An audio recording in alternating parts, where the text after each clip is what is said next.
Hey guys, welcome back. I wanted to talk about social media productivity today because we're all using social media, but then there are different ways to be more productive with it. So let's talk about that.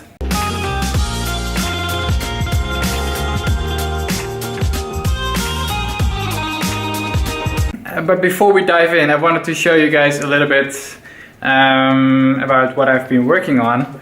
So I basically had my own website for a long time. I used Tumblr to host my blog, and whenever I wrote something that goes out via my newsletter, I also posted on my website. But well, it's Tumblr and I wanted to do something different. I also wanted more flexibility to post different stuff and maintain it a little bit more easily. So I decided to move everything over to Jekyll, which is a static website. This means that there is no complicated code involved, no complicated stuff, which also means that I can host it for free on GitHub. So this is all a little bit more developer related stuff, but it's actually quite a lot of fun. So here it is. If you want to check it out, it is on rickpastor.com. There you can see it. And yeah, I quite like it. Okay, so social media productivity. The reason that I wanted to talk about this is that there are quite a lot of people that are actually thinking about quitting social media, or where they have the feeling that they spend too much time on social media. And I think this goes for a lot of us, including myself. Like, I really want to think about the time that I'm spending on stuff. So social media is a big part of that as well. One person that talks a lot about this is Cal Newport. Cal Newport wrote a book. It's called Deep Work. It is a really good book. You should read it. Where he talks about how to spend more time on actually doing the big things, big thoughts, big projects where you can have a huge impact. And obviously social media is not a part of this. So he basically strips this out. He is not on these networks. He does not have an appearance there. He does not use to spread his content or whatever. He writes on his blog, he writes books, and he spends time there on doing that.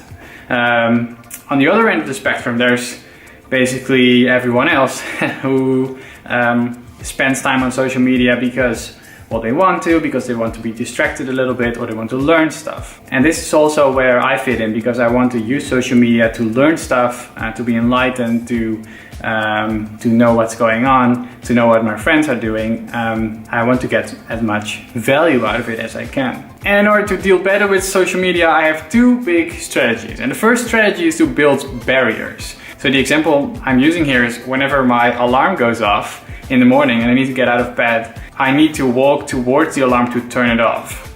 There's a barrier of actually putting it out with my hand and go back to sleep. I create these barriers because I know it works well, and I do the same thing with social media. So a while back I created a plugin which strips away the feeds of Twitter and Facebook and YouTube.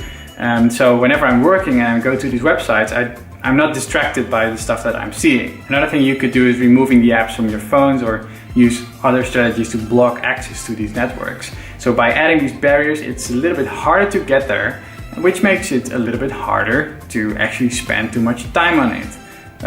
So that's the first strategy, adding barriers. The second strategy is curation.